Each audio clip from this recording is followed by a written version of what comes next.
whatever he's saying, he's just happy to have the attention.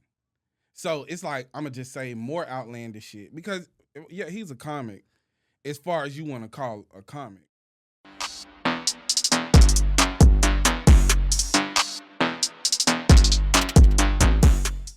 You said something about Andrew Schulz. Yeah, that's Charlemagne word. Yeah. Here's what I want to understand, man, because I don't take nothing Andrew Schulz say serious. Me neither. You know what I'm saying? But I try to listen to a little bit of the podcast that he did to really just understand like what he said, you know what I mean? And the part that I was like, I can see where people be offended when he talking about what he'll do to Kendrick and all that. I don't think he understand, like you said, Kendrick is from the ghetto. Then like you had to fight. Like, I don't know if Andrew got them hands like that. Well, I honestly don't think when you start talking about somebody like Kendrick, it's like Kendrick never gonna pay no attention to that. Because Andrew Schulz is an ant. Yeah. You know, a giant and an ant. We in the same room. He's actually, you can tell that whatever he's saying, he's just happy to have the attention. So it's like I'm gonna just say more outlandish shit because yeah, he's a comic as far as you want to call a comic. I don't find him funny personally. I think he's funny. But I think he's funny. But I've been watching shows for a long time. He's learned or he knows how to manipulate or troll the masses. Yeah, you know what I'm saying? Well, he's a rage baiter. Yeah. Like he does outrage farming. Like I'm gonna say something that's just gonna piss people off, and that's gonna get me the clicks, likes, and engagement. And unfortunately, that make money. You know what I'm saying? Now, to me, that ain't the lane I would take. You know what I'm saying? Because what it feel like is like some Howard Stern shock jock type shit. Like I'm just gonna say stuff that piss people off. It's polarizing. I know the mass of people ain't gonna agree with it, but I mean, honestly, ain't nothing gonna happen to them for real. You know what I'm saying? It's like in theory, we know one-on-one he probably can't do nothing with Kendrick. Yeah. But in reality, bruh is such a big star, like he not standing on Andrew Schulz. And also Andrew Schulz would never be able to get within arm's reach of him no way, you know, how securityed up he is. Probably. Right. So I think with folk, like honestly, I said that one little piece because that's the only piece I got to say on it. Like to me, it's just like I see what the play is. Like you having people talking about you, and that's what you wanted. You know what I'm saying? You just want the attention.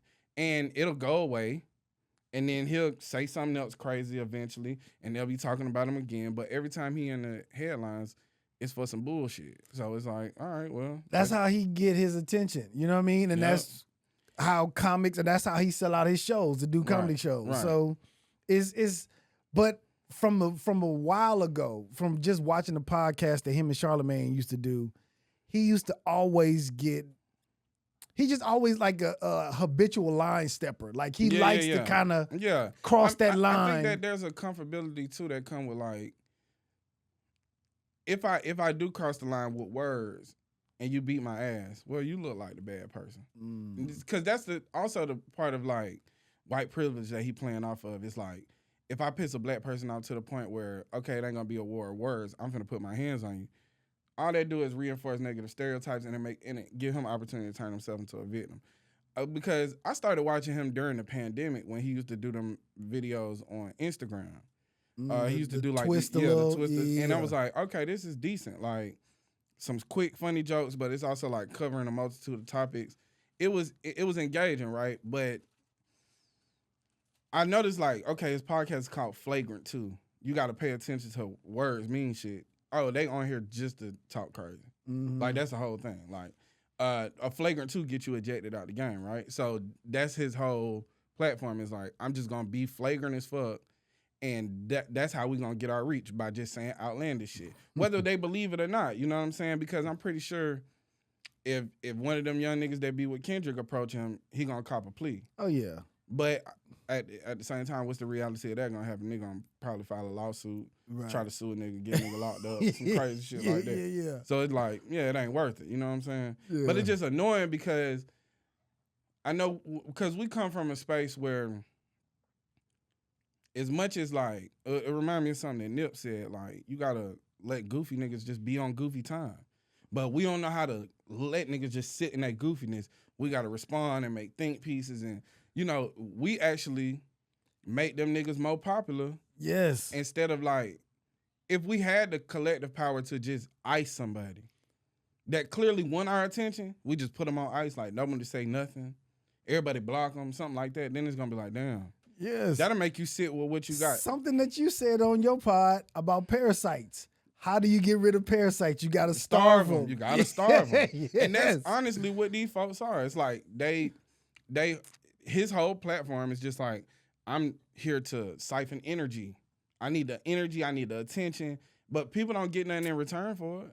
Nothing. But here's the problem. What I think, because if he go at a white person, they not emotionally triggered off of things that he said. Right. So they're not going to respond. They're not going to get online and say nothing.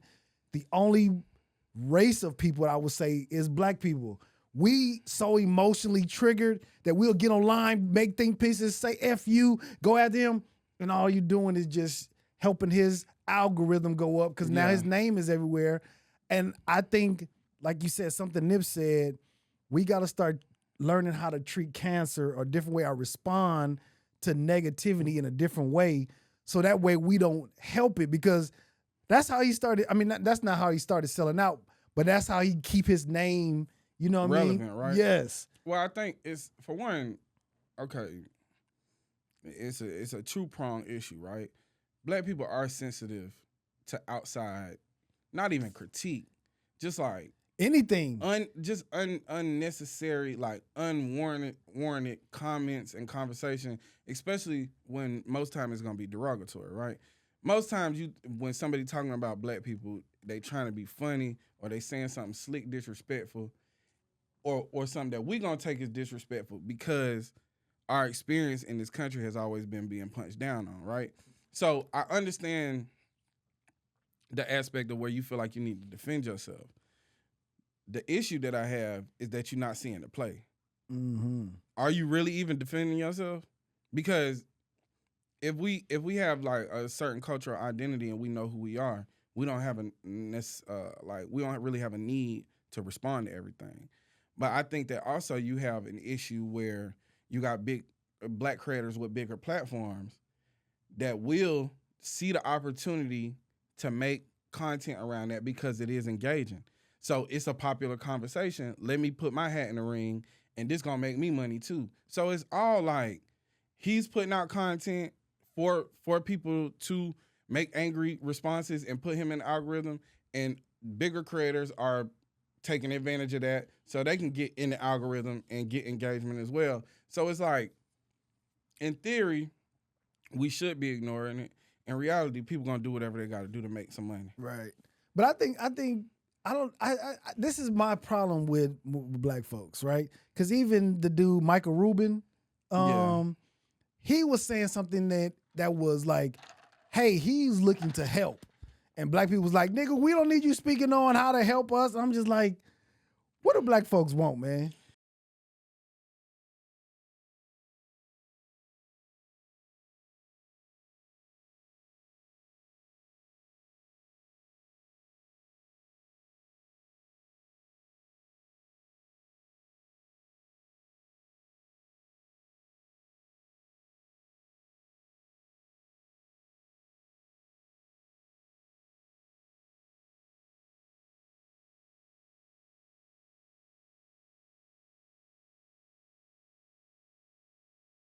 Whatever he's saying, he's just happy to have the attention.